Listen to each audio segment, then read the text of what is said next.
My name is Mark Mappin. I teach in the history department at Rutgers University. So Johnson&Johnson was a very, very big firm in New Brunswick, and it did not have its headquarters here, but it had many operations. I believe a factory was here. And the town began to decline in many ways.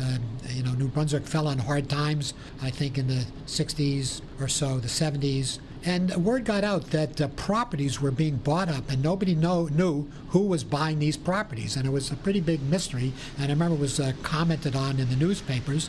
And then it turned out that the property was being purchased by Johnson&Johnson.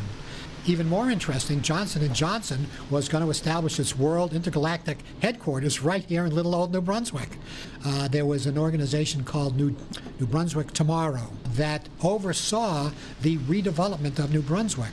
And if you go around New Brunswick today, it is a completely different city from the way I used to know it. It has luxury condominium towers going up all over the place, has wonderful restaurants, has a theater district. It's really a wonderful place to be, and it's a far cry from the way it was. And I think, whatever you may think of big corporations, that Johnson&Johnson did a wonderful job and deserved to be commended for it.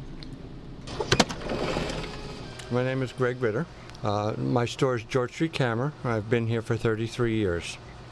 I picked New Brunswick because it was a mixture of people, a mixture of the size of the town. I picked it because of the languages spoken here, also of the university because it's progressive thinking, and it was big enough and it was small enough.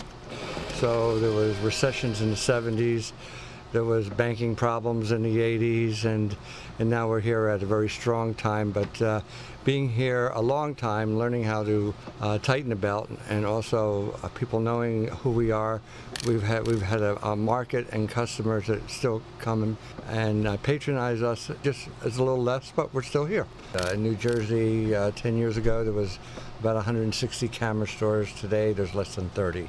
But it's called in this industry last man standing, and I seem to be last man standing. My name is Eradio Cholula. I work at George Street Camera. Neighborhood is looking really great. We are having more businesses coming into town. We have new restaurants opening like every other month. It's sad some of them disappear. We're having more restaurants coming in all the time, a lot of more bars.